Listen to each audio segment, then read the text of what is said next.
Okay, lesson number one, color space.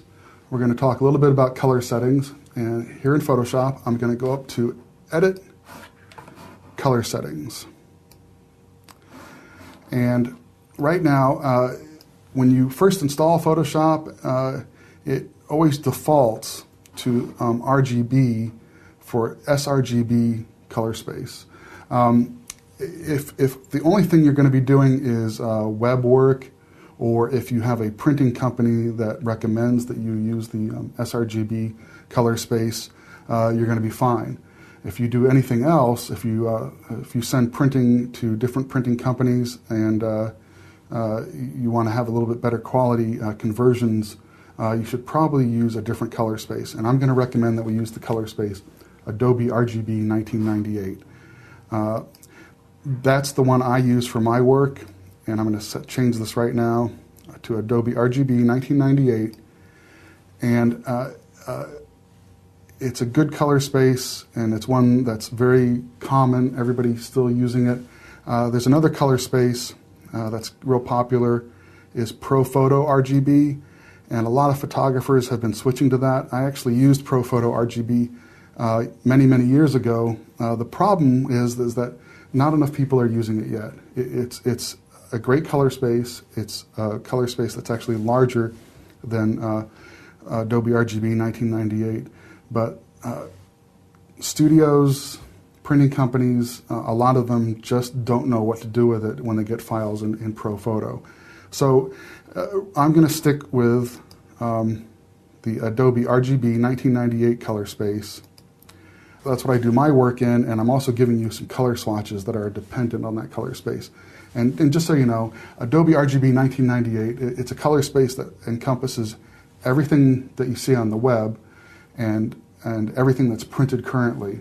Actually, as printing starts to go more and more digital, there will come a time when there's some color issues with Adobe RGB 1998 and printing, but we've got a few years to go before that's going to happen.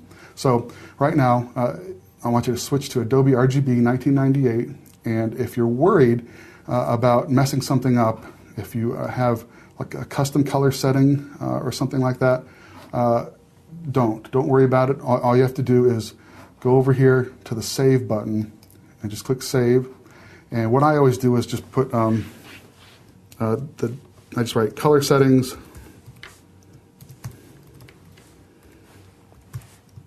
and then today's date.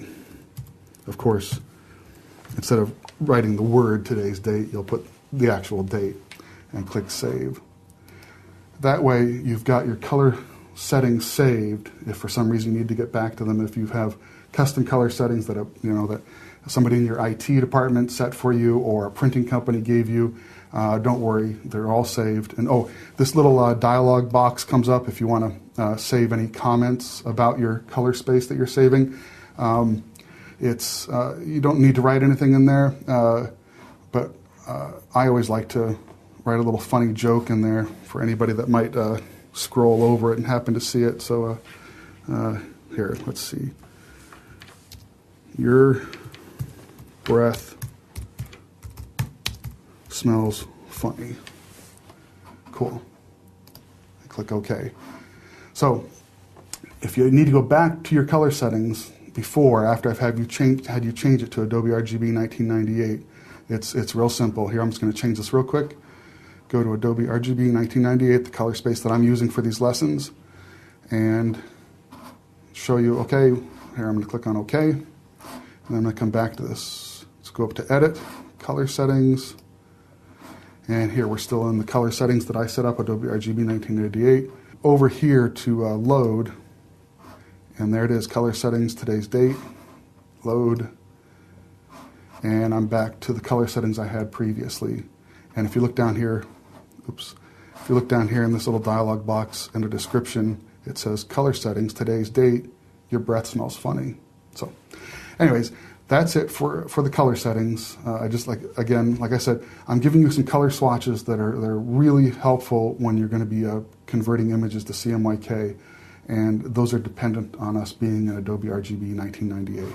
So let me just switch this right back to Adobe RGB 1998. I just like saying that over and over. Adobe RGB 1998. And anyways, so here I am back in the color settings that I need. I'm going to click on OK, and we are free to go on to our next lesson. Hey, thanks.